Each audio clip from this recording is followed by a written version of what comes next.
मेलुहा के मृत्युंजय, ये टाइटल है अमीश त्रिपाठी के नॉवेल का। इस टाइटल से आपको क्या लगता है कि ये नाम किस सभ्यता से जुड़ा होगा? आपका जवाब ये हो सकता है कि मेलुहा का तो पता नहीं, पर मृत्युंजय सिंधु सभ्यता से जुड़ा है क्योंकि ये नाम भगवान शिव का है। पर आज सूचना कॉलोनी से मिली सूचना के मुताबिक मेलुहा सिंधु सभ्यता से जुड़े एक क्षेत्र को ही कहा जाता है। वैसे आपको ये तो पता होगा कि भारत के कई नाम हैं, लेकिन क्या मेलुहा भी भारत का ही नाम था या ये नाम किसी दूसरे देश से जुड़ा है? और अगर ये भारत का ही नाम है तो भारत के ऐसे और कितने छिपे हुए नाम हैं? इसी तरह के कई इंटरेस्टिंग सूचनाओं के साथ हाजिर हैं हम। तो शुरुआत करते हैं मेलुहा से। मेलुहा असल में वैदिक सभ्यता से भी प्राचीन शब्द है। मेलुहा शब्द का कोई इंडियन एविडेंस अभी तक नहीं है। ये असल में सुमेरियन अभिलेखों में लिखा पाया गया है, जिसके मुताबिक ये एक ऐसी जगह थी जो मेसोपोटामिया के साथ व्यापार करती थी। सुमेरियों के मुताबिक ये जगह काफी संपन्न और विलासिता से भरी थी, जिसके चलते सुमेरियों ने मेलुहा के साथ सोना, चांदी, तांबा, हाथी, दांत और मसालों जैसी वस्तुओं का व्यापार किया।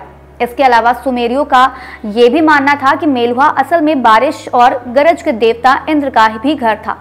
अब चूंकि सिंधु सरस्वती सभ्यता ही 33वीं से 13वीं शताब्दी ईसा पूर्व तक उत्तर पश्चिमी भारतीय उपमहाद्वीप में काफी फली फूली थी, ये एक अच्छी तरह से विकसित शहरी सभ्यता थी। इसके साथ ही इस सभ्यता के मेसोपोटामिया के साथ पर्शियन गल्फ के जरिए काफी बड़े पैमाने पर व्यापारिक संबंध थे, जिसके चलते इस बात के कयास लगाए जा रहे हैं कि सुमेर के लोग सिंधु सरस्वती सभ्यता को ही मेलुहा कहते थे। इसके बाद भारत को हम कहीं कहीं जम्बू द्वीप या जमुना के वृक्ष वाली भूमि के नाम से भी देखेंगे। पुराणों और वेदों के मुताबिक धरती के 7 द्वीप थे: जम्बू, प्लक्ष, शालमली, कुश, क्रौंच, शाक एवं पुष्कर। इनमें से जम्बू द्वीप का वर्णन भारतीय उपमहाद्वीप के लिए किया जाता है। अभी भी कुछ दक्षिण पूर्व एशियाई देश पूरे भारतीय उपमहाद्वीप का बखान करने में इसका यूज करते हैं। भारत के एक और पुराने नाम आर्यव्रत की जड़ें भी वैदिक साहित्य से ही जुड़ी हैं। ये नाम मनुस्मृति में भी वर्णित है, जिसके मुताबिक आर्यव्रत वह भूमि है जो उत्तर में हिमालय और दक्षिण में विंध्य पर्वत श्रृंखलाओं के बीच स्थित है। इस भूमि पर इंडो आर्यों का कब्जा रहा है। भले नाभिवर्ष के नाम से भारत को लोग ना जानते हो, पर जैन साहित्य इस नाम का पुरजोर समर्थन करता है।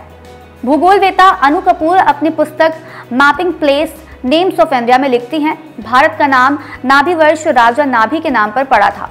राजा नाभि असल में जैन धर्म के प्रथम तीर्थंकर ऋषभनाथ के पिता और भरत के दादा थे। इस समय देश का नाम नाभिवर्ष हुआ करता था। इसके बाद इस देश का नाम भारतवर्ष पड़ गया। इसके बाद नाम आता है भारतवर्ष का।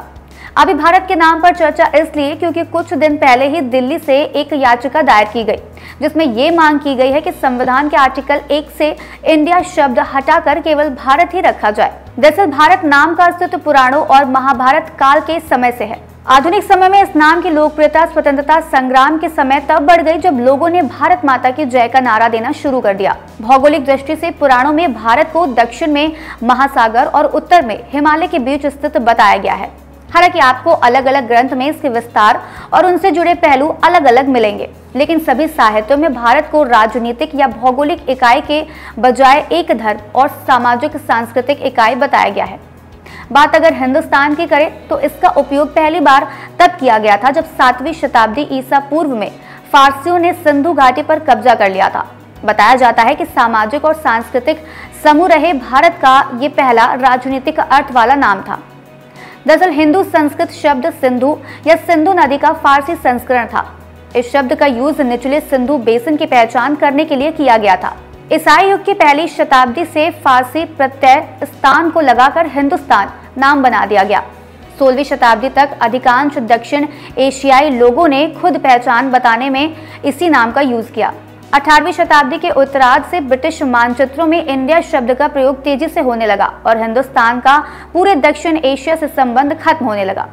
इसके बाद भारत के लिए विदेशी उपनिवेशवादियों ने इंडिया ही टर्म यूज करना शुरू कर दिया, जो अब तक जारी है।